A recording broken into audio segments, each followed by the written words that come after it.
శివుని వాహనం నంది. నందిని వృషభమని కూడా అంటారు. ప్రతి శివాలయంలో శివలింగానికి ఎదురుగా నంది విగ్రహం ఉంటుంది. నంది శివునికి కేవలం వాహనం మాత్రమే కాదు, ఆయనకు అత్యంత ప్రీతిపాత్రమైన భక్తుడు, ద్వారపాలకుడు మరియు ముఖ్య గణాలలో ఒకడు. నంది కథ తెలుగులో. పురాణాల ప్రకారం నంది శివుని వాహనంగా ఎలా మారాడో తెలిపే కథ ఈ విధంగా ఉంది.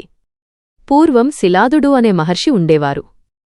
ఆయనకు అపారమైన జ్ఞానం, ధ్యానశక్తి ఉన్నప్పటికీ సంతానం లేదన్న లోటు ఉండేది. సంతానం కోసం శిలాదుడు కఠోర తపస్సు చేశాడు. ఆయన తపస్సుకు మెచ్చిన పరమశివుడు ప్రత్యక్షమై ఆయనకు అయోనిజుడైన తల్లి గర్భం నుండి జన్మించని కుమారుడు కలుగుతాడని వరమిచ్చాడు. శివుని అనుగ్రహంతో ఒకరోజు శిలాదుడు యజ్ఞం చేస్తుండగా ఆ హోమాగ్ని నుండి ఒక తేజోమయుడైన బాలుడు ఉద్భవించాడు. శిలాదుడు ఆ బాలుడికి నంది అని పేరు పెట్టాడు. నంది అంటే సంతోషాన్ని కలిగించేవాడు అని అర్థం. నంది అసాధారణ మేధస్సుతో వేదశాస్త్రాలను అతి చిన్న వయస్సులోనే నేర్చుకున్నాడు. అయితే ఒకరోజు మిత్రావరుణులు అనే దేవతలు శిలాదుని ఆశ్రమానికి వచ్చి నందిని చూసి అతని అల్పాయుష్షు గురించి చెప్పి బాధపడ్డారు. నందికి ఇంకా 8 సంవత్సరాలే ఆయుష్షు ఉందని తెలిపారు.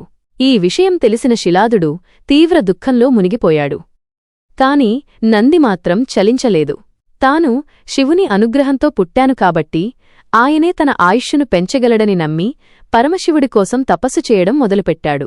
నంది తపస్సు తీవ్రతకు శివుడు సంతోషించి ప్రత్యక్షమయ్యాడు.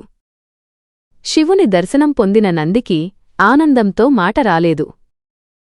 తన ఆయుష్షు గురించో ఐశ్వర్యం గురించో వరం కోరకుండా, స్వామీ, నేను ఎల్లప్పుడూ మీ చెంతనే ఉండే భాగ్యాన్ని ప్రసాదించు అని వేడుకున్నాడు.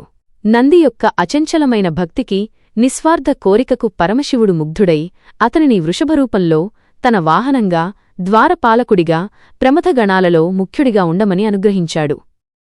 అప్పటినుండి నంది శివునికి అత్యంత సన్నిహితుడై కైలాసానికి రక్షణ కవచంగా నిలిచాడు. నంది ప్రాముఖ్యత. శివాలయాలలో నందికి ఎంతో ప్రాముఖ్యత ఉంది. భక్తులు శివుడిని దర్శించుకునే ముందు నందిని దర్శించుకుంటారు. కొందరు తమ కోరికలను నంది చెవిలో చెబుతారని ప్రతీతి. నంది ఎప్పుడూ శివుడివైపు చూస్తూ ధ్యానస్థితిలో ఉంటాడు. ఇది భక్తులు కూడా శివునిపై ఏకాగ్రతతో ఉండాలనే సందేశాన్ని ఇస్తుంది. నందిని శక్తి, కృషి మరియు అనంతమైన నిరీక్షణకు ప్రతీకగా భావిస్తారు.